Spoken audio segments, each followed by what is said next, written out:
अर्जुनवाड तालुका शिरोळ येथील ग्रामपंचायतीच्या नळपाणी पुरवठा योजनेवर लाखो रुपयांची थकबाकी असल्याची चर्चा सध्या गावात सुरू आहे. थकबाकी वसुलीच्या प्रक्रियेत सर्वांसाठी समान निकष लागू करावेत अशी मागणी ग्रामस्थांकडून होते. ग्रामस्थांच्या म्हणण्यानुसार काही प्रभावशाली व्यक्ती व लोकप्रतिनिधींकडे पाणीपट्टीची थकबाकी असल्याचं बोललं जातं. मात्र अशा थकबाकीदारांवर अपेक्षित कारवाई होत नसल्याचा आरोप काही नागरिकांनी केलाय. दुसरीकडे सामान्य नागरिकांना ग्रामपंचायतीकडून विविध दाखले, ना हरकत प्रमाणपत्र अथवा इतर कागदपत्र घेण्यासाठी थकबाकीचं कारण पुढे करून अडचणी निर्माण केल्या जात असल्याची तक्रार काही ग्रामस्थांनी व्यक्त केली. गावातील नागरिकांचं म्हणणं आहे की थकबाकी वसुलीबाबत सर्वांसाठी समान नियम असावेत. कोणताही व्यक्ती, पदाधिकारी, सदस्य किंवा सामान्य नागरिक असो, थकबाकी असल्यास एक समान निकषानुसार वसुलीची कारवाई करण्यात यावी.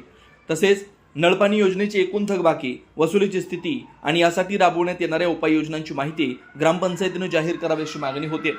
पारदर्शक कारभार आणि आर्थिक शिस्त राखण्यासाठी प्रशासनानं थकबाकीबाबतचा अधिकृत तपशील नागरिकांसमोर मांडावा आणि विद्यमान सदस्यांची थकबाकी असेल तर जाहीर करावी अशा अपेक्षा ग्रामस्थांकडून व्यक्त करण्यात येते.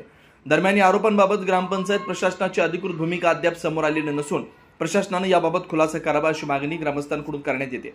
नळपाणी योजनेची वाढती थकबाकी आणि वसुलीतील कथित विसंगती हा विषय सध्या गावात चर्चेचा विषय बनला. स्वयंसिद्धी न्यूजसाठी अभय साळुंखे, स्वयंसिद्धी न्यूजसाठी अभय वाळकुंजे.